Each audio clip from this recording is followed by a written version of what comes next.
Good morning all dear students. हम circular motion पढ़ रहे हैं। आज हमारा टॉपिक होगा फ्रेम ऑफ रेफरेंस, निर्देश तंत्र। पहले हम निर्देश तंत्र फ्रेम ऑफ रेफरेंस पढ़ेंगे और उससे हमें स्यूडो फोर्स के बारे में पता चलेगा और वो स्यूडो फोर्स सर्कुलर मोशन में काम में आएगा। फ्रेम ऑफ रेफरेंस निर्देश तंत्र क्या होता है बच्चों?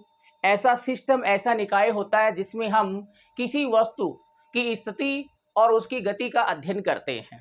The system in which we study about a position and motion of a body. Frame of reference निर्देश तंत्र को हम दो भागों में बांटते हैं, एक इनर्शियल फ्रेम ऑफ रेफरेंस जड़त्वीय निर्देश तंत्र और एक non inertial frame of reference अजड़त्वीय निर्देश तंत्र होता है। हम बात करें अगर इनर्शियल फ्रेम ऑफ रेफरेंस की, जड़त्वीय निर्देश तंत्र की, तो ऐसा फ्रेम जो रेस्ट में रहे, मोशन न करे। अगर हमारे पास ऐसा निर्देश तंत्र फ्रेम ऑफ रेफरेंस है जो मोशन न करे, रेस्ट में हो, या अगर मोशन करे तो वो कांस्टेंट वेलोसिटी से मोशन करे। If a frame of reference at a rest और moving with a constant velocity. अब आपको पता है कि जब रेस्ट में रहेगा तो वेलोसिटी भी नहीं होगी और एक्सेलरेशन भी जीरो होगा, और यूनिफॉर्म अगर वेलोसिटी से मोशन कर रहा है तो उसका एक्सेलरेशन क्या होगा? जीरो होगा। और एक्सेलरेशन चाहे कांस्टेंट हो चाहे लीनियर वेलोसिटी से मूव करे, एक्सेलरेशन दोनों ही कंडीशन में जीरो मिलेगा। और एक्सेलरेशन जीरो है तो there will be no force acting on it, कोई बल यहाँ पर नहीं लगेगा। कहने का मतलब है हमारे पास ऐसा निर्देश तंत्र, ऐसा फ्रेम ऑफ रेफरेंस हो जिस पर किसी प्रकार का बल आरोपित न हो, एक्सटर्नल फोर्स अप्लाइड न हो, या हम कहें उसका एक्सेलरेशन जीरो हो, वो एक्सेलरेटेड मोशन नहीं कर रहा हो, तो ऐसे निर्देश तंत्र को हम क्या बोलते हैं? जड़त्वीय या इनर्शियल फ्रेम ऑफ रेफरेंस बोलते हैं। और अगर इनिशियल फ्रेम ऑफ रेफरेंस है तो उसमें न्यूटन के सभी नियम वैध होते हैं, valid all the laws of Newton. जड़त्वीय निर्देश तंत्र में इनिशियल फ्रेम ऑफ रेफरेंस में हमें न्यूटन के सभी लॉ, जो हमें न्यूटन के 3 लॉ पढ़ते हैं, सभी लॉ इसमें अप्लाई कर सकते हैं। अब हम अगर बात करें non inertial frame of reference की,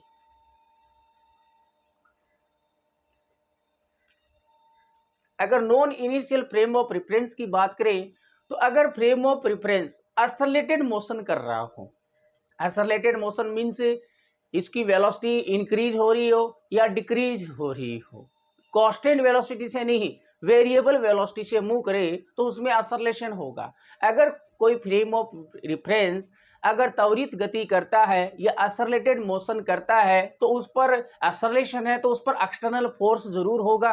तो अगर कहने का मतलब ये है कि अगर किसी फ्रेम ऑफ रेफरेंस निर्देश तंत्र पर एक्सटर्नल फोर्स अगर काम कर रहा है तो ऐसा जो निर्देश तंत्र, ऐसा जो फ्रेम ऑफ रेफरेंस होगा उसको हम अजड़त्वीय निर्देश तंत्र बोलेंगे। और अजड़त्वीय निर्देश तंत्र non inertial frame of reference है, उसमें न्यूटन्स लॉज ओबेड नहीं होते हैं। All the Newton's laws are invalid for the non-initial frame of a reference. अब हम बात करते हैं अपने सर्कुलर मोशन की। अगर हम सर्कुलर मोशन की बात करें तो यूनिफॉर्म हो चाहे नॉन यूनिफॉर्म हो, एक्सेलरेशन तो जरूर होगा, सेंट्रीपिटल एक्सेलरेशन तो उसमें होगा ही होगा, चाहे वो यूनिफॉर्म करे चाहे नॉन यूनिफॉर्म करे, एक एक्सेलरेशन तो उसमें जरूर होता है जो सेंट्रीपिटल एक्सेलरेशन होता है। इसका मतलब ये है कि सर्कुलर मोशन जो होता है वो एक्सेलरेटेड मोशन होता है, सर्कुलर मोशन में एक्सेलरेशन होता है। तो सर्कुलर मोशन क्या है? सर्कुलर मोशन आपका non initial frame of reference में आएगा। तो इसका मतलब ये है कि सर्कुलर मोशन के अंदर अगर हम बात करें तो सर्कुलर मोशन अगर non initial frame of reference है तो वहां पर न्यूटन लॉ ओबेड नहीं होंगे। तो न्यूटन लॉ को वैलिड करने के लिए हम क्या करते हैं कि एक इमेजिनरी फोर्स है वो कंसीडर किया जाता है। अगर कोई भी फ्रेम ऑफ रेफरेंस जो है वो एक्सेलरेटेड मोशन कर रहा है तो वहां पर एक इमेजिनरी जो फोर्स है वो कंसीडर किया जाता है। वो इमेजिनरी फोर्स होता है या उसको फिक्टिटियस फोर्स भी बोल सकते हैं या उसको सूडो फोर्स भी बोल सकते हैं। सूडो फोर्स इसीलिए अप्लाई करते हैं कि न्यूटन्स लॉ हमारे वैलिड हो जाए। तो ये जो आपका सूडो फोर्स है वो आपका फिक्टिटियस फोर्स है और ये आपका कब लगता है? ये अगर कोई भी एक्सेलरेटेड अगर फ्रेम ऑफ रेफरेंस है, या हम कहें कि सर्कुलर मोशन कर रहा है, रोटेट कर रहा है, तो उस कंडीशन में आपका सूडो फोर्स हमें अप्लाई करना पड़ेगा for the velocity of the Newton's law. Okay बच्चों, तो सूडो फोर्स के बारे में पता चल गया होगा। सूडो फोर्स हम इसलिए यूज में लेते हैं क्योंकि non inertial frame of reference में न्यूटन्स लॉ वैलिड नहीं होते हैं, तो न्यूटन्स लॉ को वैलिड बनाने के लिए एक सूडो फोर्स लगता है जो इमेजिनरी फोर्स होता है। इसको हमें एग्जाम्पल से समझते हैं बच्चों। देखो सूडो फोर्स को हमें एग्जाम्पल से समझते हैं। ये हमारे पास मान लो एक ट्रॉली है, ये हमारे पास एक ट्रॉली है, ये हमारे पास एक ट्रॉली है। इस ट्रॉली पर कोई ब्लॉक रखा हुआ है, ठीक है। मान लो ये ट्रॉली जो है वो एक्सेलरेटेड मोशन कर रही है, त्वरित गति कर रही है, इसमें एक्सेलरेशन है इस डायरेक्शन में, ठीक है। तो एक्सेलरेशन इस डायरेक्शन में है, तो आप देखो ये ट्रॉली अगर इधर मूव करेगी तो ये जो आपका बॉडी है वो इस वाली डायरेक्शन में एक फोर्स से एक्सपीरियंस करता है, एक बल का अनुभव करता है। और इधर वाली साइड में अगर आपका बल ma होगा तो अपोजिट वाली साइड में जो बल होगा वो -ma होगा। आप इसको फील कर सकते हो। इसको अगर हम एक्सेलरेटेड मोशन करवाएंगे, ये रेस्ट में है, रेस्ट से अचानक इसको इधर मूव करवाते हैं तो ये बॉडी पर पीछे की तरफ खिसकती है। तो ये जो इस पर जो फोर्स लग रहा है यही क्या है? सूडो फोर्स है। इस पर जो फोर्स लग रहा है वो सूडो फोर्स है। और बात करते हैं, अगर हम सर्कुलर मोशन की बात करें, या चलो हम एक ट्रक बना देते हैं। ये हमारे पास एक ट्रक है, ये ट्रक है, यहां पर कोई ऐसे हैंडल है और इस पर हमने कोई बॉल लटका दी है। अगर ये ट्रक आगे की तरफ एक्सेलरेटेड मोशन करेगा तो बताइए ये आपका सिंपल पेंडुलम है, ये किधर वाली साइड में? आपको पता है कि अपोजिट वाली डायरेक्शन में इधर वाली साइड में ऑसिलेशन शुरू करेगा, ये इधर जाएगी तो इधर आएगा, तो इस पर एक ये सूडो फोर्स अप्लाई होगा। अगर हम बात करें सर्कुलर मोशन की तो देखिए मैंने ये एक डिस्क ले ली है, ठीक है, और ये मान लो ऐसे रोटेट कर रही है। तो डिस्क अगर रोटेट करेगी या सर्कुलर मोशन है तो आपको पता है वो एक्सेलरेटेड मोशन होगा। तो अगर एक्सेलरेटेड मोशन है तो अगर मान लो यहाँ पर कोई पार्टिकल रखा हुआ है इसके ऊपर, तो इसको अगर डिस्क रोटेट करेगी ऐसे, तो ये रोटेट करेगी तो क्या ये आपका पार्टिकल बाहर की तरफ फेंक देगा कि नहीं फेंक देगा? इसको ये बाहर की तरफ, इस पर एक फोर्स लगता है, अंदर से सेंट्रीपिटल लगता है, बाहर की तरफ जो लगेगा उसको हम सेंट्रीफ्यूगल बोलेंगे।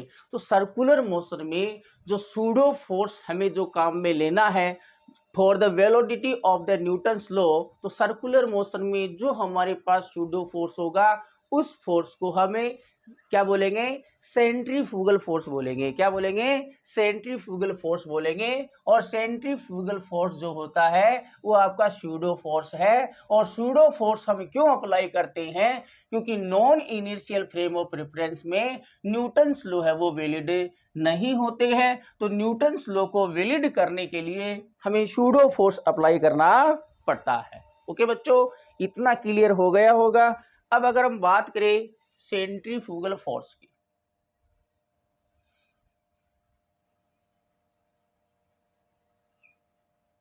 सेंट्रीफ्यूगल फोर्स, अगर हम सेंट्रीफ्यूगल फोर्स की बात करें तो अगर कोई पार्टिकल सर्कुलर मोशन कर रहा है तो इस पर आउटवर्ड डायरेक्शन में, जैसे मान लो यहां से ये स्ट्रिंग है, इससे कोई बॉल बंधी हुई है और इस बॉल को अगर हम सर्कुलर मोशन करवाएं तो आप देखो इस बॉल पर इसमें टेंशन प्रोड्यूस होगी टी इधर वाली साइड में। तो ये टेंशन जो है वो तो क्या हो गया? सेंट्रीपिटल फोर्स हो गया जो सेंटर की तरफ है। यहाँ पर टी जो है वो आपका क्या है? सेंट्रीपिटल फोर्स है। ओके, लेकिन ये बॉल जो है वो आउटवर्ड डायरेक्शन में भी एक फोर्स फील करती है। अगर मान लो ये डोरी टूट जाए तो ये ऐसे टेंजेंशियली मूव करती है। ओके।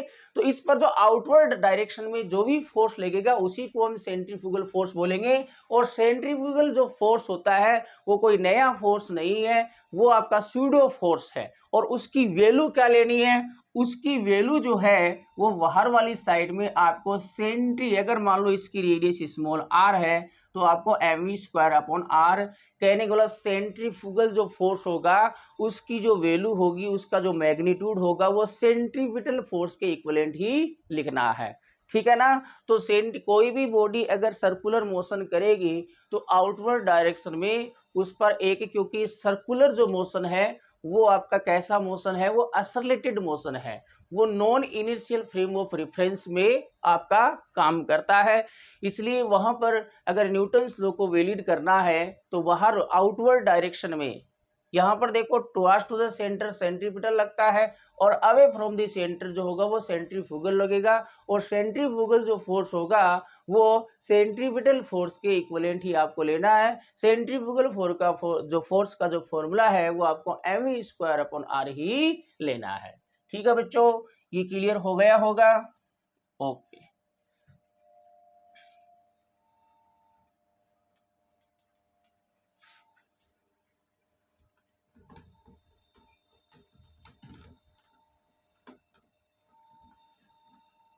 अब देखिए हमें टू टाइप के मोशन पढ़ेंगे। एक तो हम पढ़ेंगे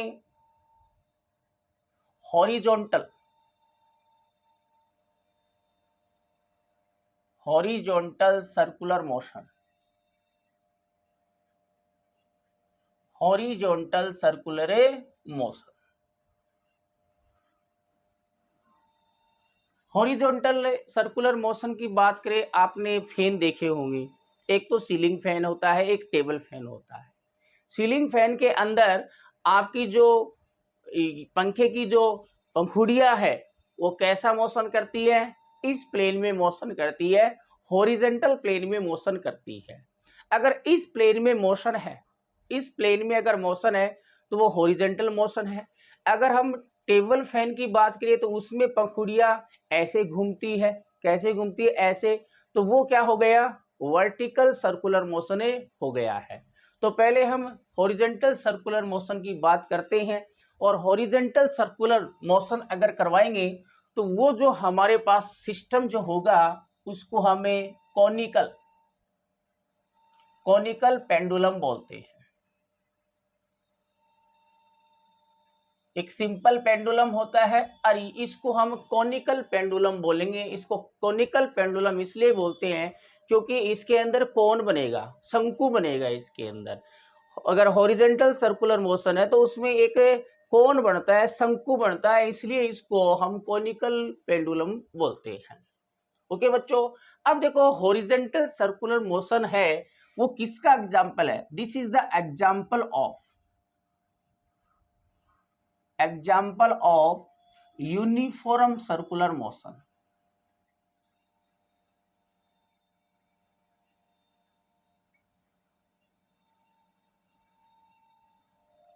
example of uniform circular motion, कहने का मतलब ये है कि अगर हॉरिजॉन्टल सर्कुलर मोशन है तो horizontal circular motion uniform circular motion होगा।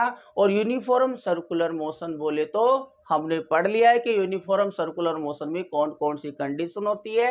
यूनिफॉर्म सर्कुलर मोशन मीन्स आपका जो पार्टिकल की जो स्पीड है वो ईच इंस्टेंट पर क्या रहेगी, कांस्टेंट रहेगी।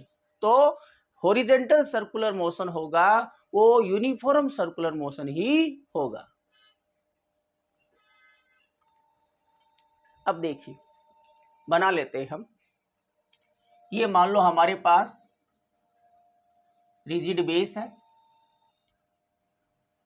ठीक है, और ये हमारे पास स्ट्रिंग है और ये कोई पार्टिकल है, ये कोई पार्टिकल है और ये ऐसे सर्कुलर मोशन कर रहा है, ऐसे, ठीक है, ऐसे पकड़ के देखो, इसको मैं घुमा रहा हूं, ऐसे सर्कुलर मोशन कर रहा है ये, ऐसे, ठीक है। कौन यहाँ बना हुआ है, ऐसे सर्कुलर मोशन हो रहा है, यहाँ पर आपका हैंगर से मान लो लटका हुआ है, तो इसको छोड़ेंगे तो वो ऐसे मोशन कर रहा है, और ऐसे अगर मोशन करेगा तो यहाँ पर क्या बनेगा, कोण बनेगा। ये क्या बनेगा, कोण शंकु बनेगा ये।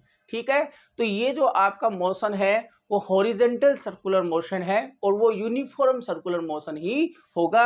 इस प्रकार से ये मोशन करेगा। ठीक है, मान लो ये इस वाले डायरेक्शन में मोशन कर रहा है, और ये पार्टिकल है, और इस पार्टिकल का जो मास है वो हमने स्मॉल m मान लिया है।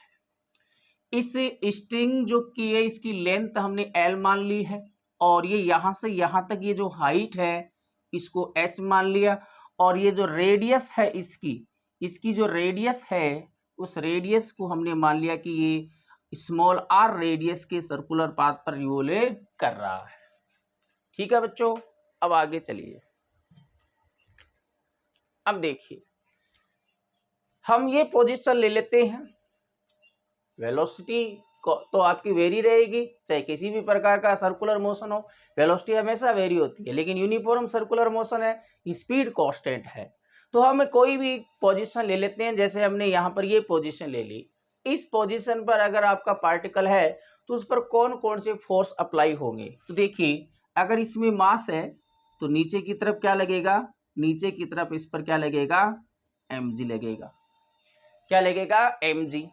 और यहां पर सेंट्रीपिटल फोर्स कौन प्रोवाइड करेगा वो हम देखते हैं।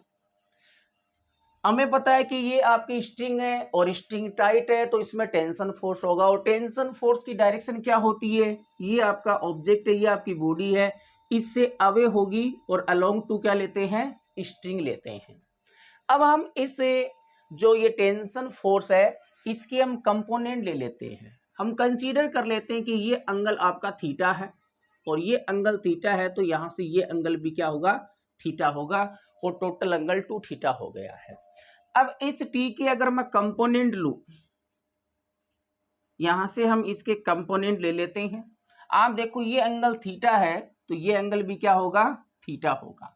अब अगर इस टी का ये वर्टिकल कंपोनेंट लो, तो जिसके साथ एंगल बनता है उसके साथ क्या आता है, इस डायरेक्शन में जो कंपोनेंट आएगा वो टी कॉस थीटा आएगा, और ये ऐसे इस डायरेक्शन में टी कॉस थीटा, और इस वाली डायरेक्शन में जो आएगा वो आएगा टी साइन थीटा।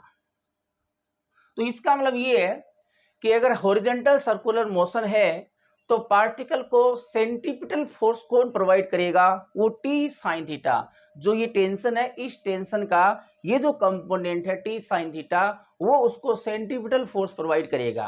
अब मैंने बताया था कि ये जो सर्कुलर मोशन है वो non inertial frame of reference है। इसका मतलब यहाँ पर सूडो फोर्स जरूरी है, न्यूटन्स लॉ ऑफ जो न्यूटन्स लॉ उनको वैलिड करने के लिए। तो इस पार्टिकल पर आउटवर्ड डायरेक्शन में क्या लगेगा भाई, सेंट्रीफ्यूगल फोर्स लगेगा, और वो सेंट्रीफ्यूगल फोर्स जो होता है उसकी वैल्यू है वो सेंट्रीपिटल फोर्स के बराबर ही होती है, mv² r के बराबर होगी।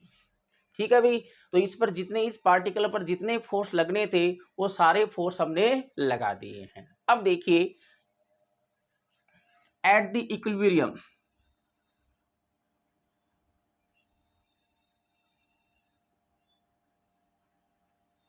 इक्विलिब्रियम में अगर देखें तो इधर वाला कंपोनेंट इधर वाले को बैलेंस करेगा, ऊपर वाला नीचे वाले को बैलेंस करेगा। तो देखिए हमारे पास T sine theta is equal to क्या आ जाएगा, mv² upon r, equation number 1।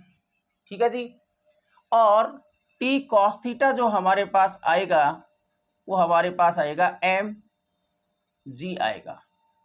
Okay, ये आ गई इक्वेशन नंबर 2। इन दोनों इक्वेशन से हम सारी चीजें फाइंड आउट कर सकते हैं। अगर हमें पहले एंगल फाइंड आउट करना है कि यहाँ पर ये जो एंगल है वो कितना बनेगा, तो दोनों को डिवाइड कर दो, इक्वेशन 1 डिवाइडेड बाई 2, दिया जाएगा T sine theta divided by T cos theta is equal to mv² upon r divided by mg। m से m कैंसिल हो गया, t से t कैंसिल हो गया, तो हमारे पास साइन थीटा बटे कॉस थीटा क्या होता है, टेन थीटा। तो टेन थीटा बराबर हमारे पास आ जाएगा V square upon R G. तो थीटा बराबर हमारे पास आ गया tan inverse V square upon R G. Okay, और v बराबर हमें पता है, या हम इसको ऐसे भी लिख सकते हैं कि tan theta in terms of omega, अगर आपको स्पीड न गिवन होकर ओमेगा अगर गिवन है तो v जो होता है ओमेगा स्क्वायर इंटू आर, और इसका होल स्क्वायर आएगा क्योंकि v का स्क्वायर है, और बटे में g। तो यहाँ से अगर हम देखें तो थीटा बराबर हमारे पास आएगा टेन इनवर्स ओमेगा की पावर 4 हो जाएगी और आर की स्क्वायर हो जाएगी बटे में आर जी। एक आर से एक आर कैंसिल हो जाएगा, तो ये हमारे पास आ जाएगा टेन इनवर्स ओमेगा की पावर 4 आर बटे में जी। ये आ गया इन टर्म्स ऑफ ओमेगा, हमारे पास थीटा का फॉर्मूला आ गया है। तो इन इक्वेशन से हमने थीटा निकाल लिया है। ओके, अब हमें क्या फाइंड आउट करना है, अब हम ये टेंशन फाइंड आउट करना चाहते हैं कि अगर आपको टेंशन अगर पूछी जाए इस कॉनिकल पेंडुलम में, तब टेंशन कितनी आएगी वो हम निकालते हैं। ये नोट कर लेंगे सभी। ओके, अब देखो टेंशन निकालने के लिए हमारे पास ये फॉर्मूला हम काम में ले लेते हैं कि यहाँ से हम देखो टेंशन बराबर टी कॉस थीटा बराबर एम जी है। तो ये हमारे पास टेंशन है, तो टी बराबर क्या गया, M G divided by cos theta आ गया है। M G divided by cos theta हमारे पास से आ गया है। अब कॉस थीटा की वैल्यू हम यहाँ से निकाल सकते हैं। Cos theta is equal to क्या होता है, बेस डिवाइडेड बाई हाइपोटेनियस।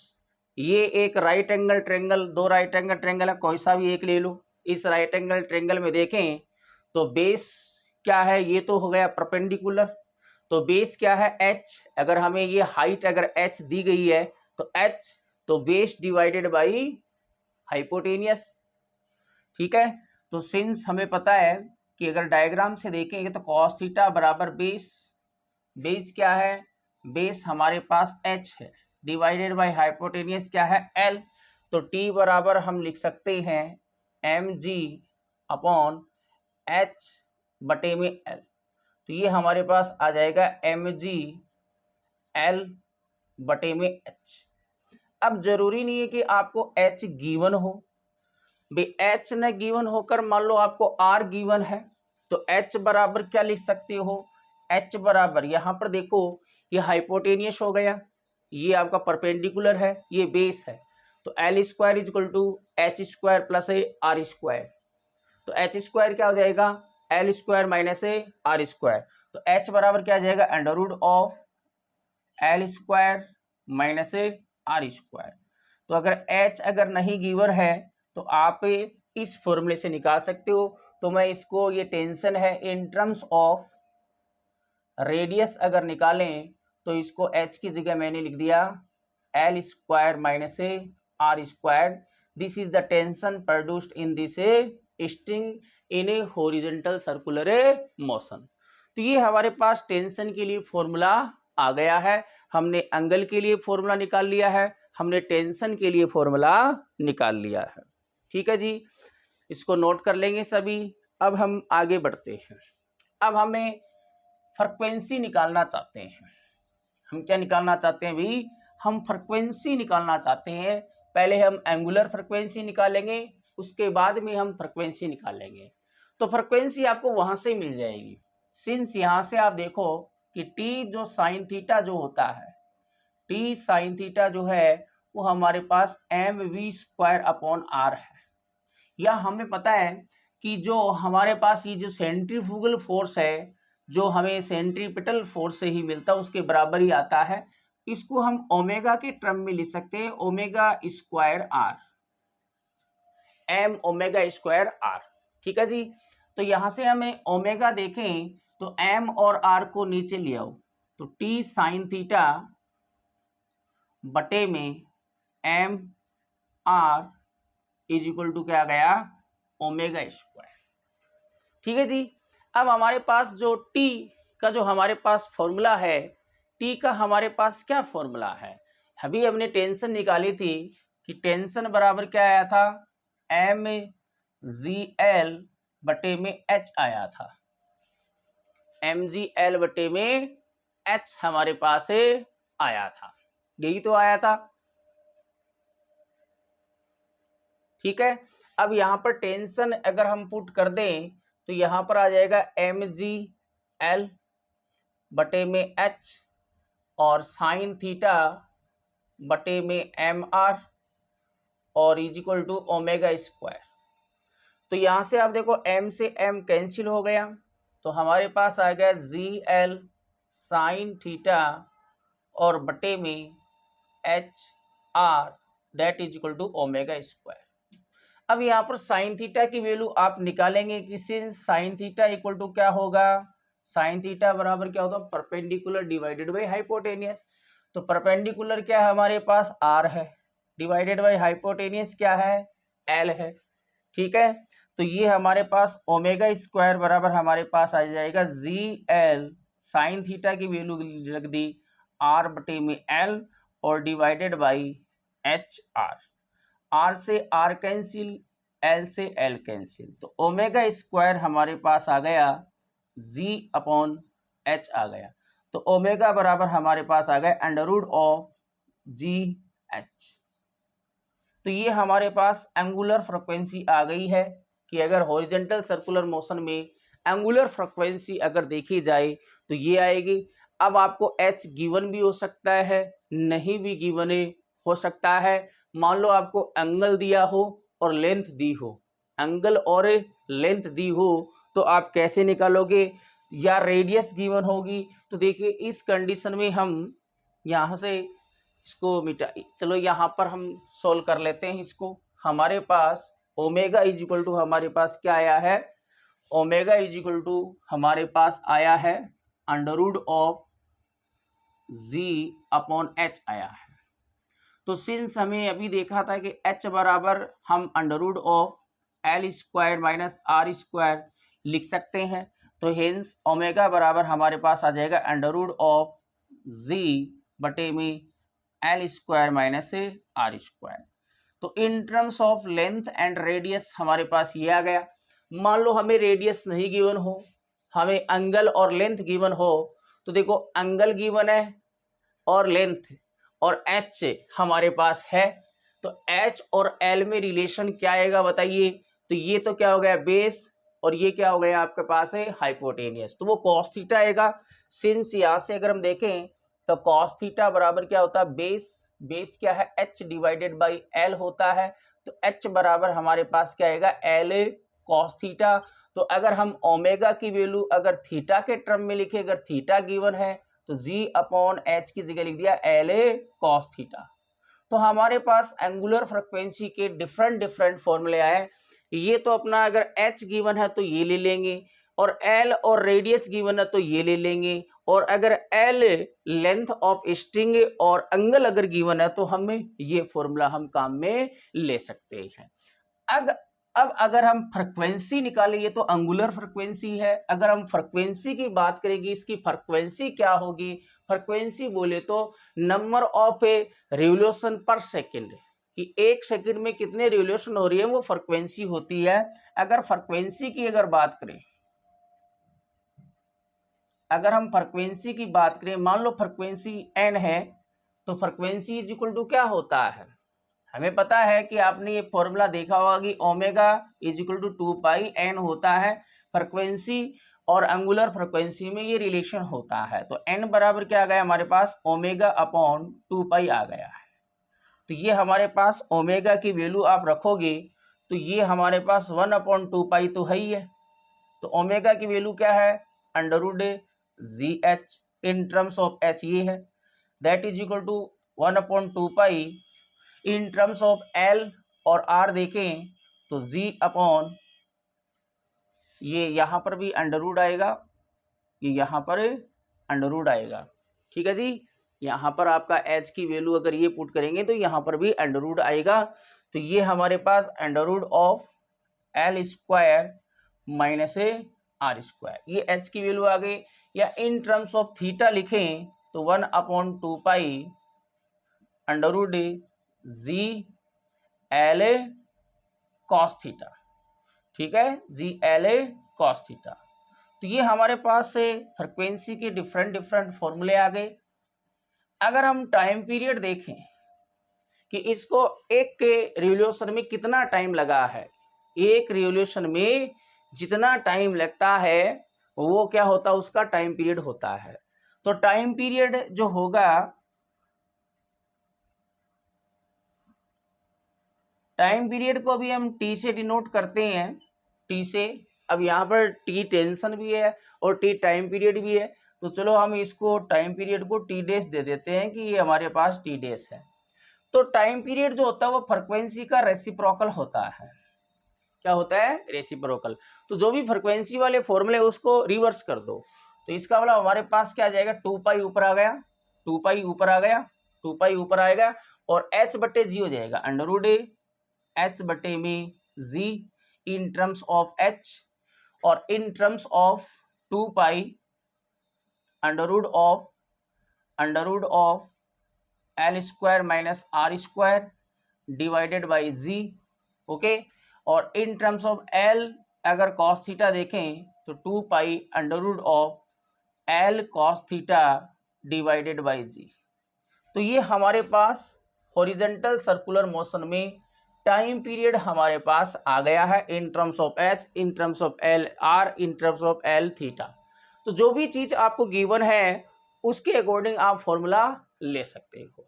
ठीक है बच्चों, तो आपको ये जो कोनिकल पेंडुलम है या हॉरिजॉन्टल सर्कुलर मोशन है, इसके कौन कौन से कॉन्सेप्ट है वो आपको पता चल गया होगा कि आपका अगर हॉरिजॉन्टल सर्कुलर मोशन होगा तो वो यूनिफॉर्म सर्कुलर मोशन होगा। ठीक है, यहाँ पर सेंट्रीफ्यूगल फोर्स लगेगा। तो इन अगर आपका हॉरिजॉन्टल सर्कुलर मोशन है तो उसमें क्या क्या चीज पूछी जा सकती है, आपको ये टेंशन पूछी जा सकती है, आपको ये एंगल पूछा जा सकता है, आपको ये इसकी एंगुलर वेलोसिटी पूछी जा सकती है, फ्रीक्वेंसी पूछी जा सकती है, टाइम पीरियड पूछा जा सकता है। तो ये सब फॉर्मूले हमने फाइंड आउट कर लिए हैं। ओके बच्चों, थैंक्स।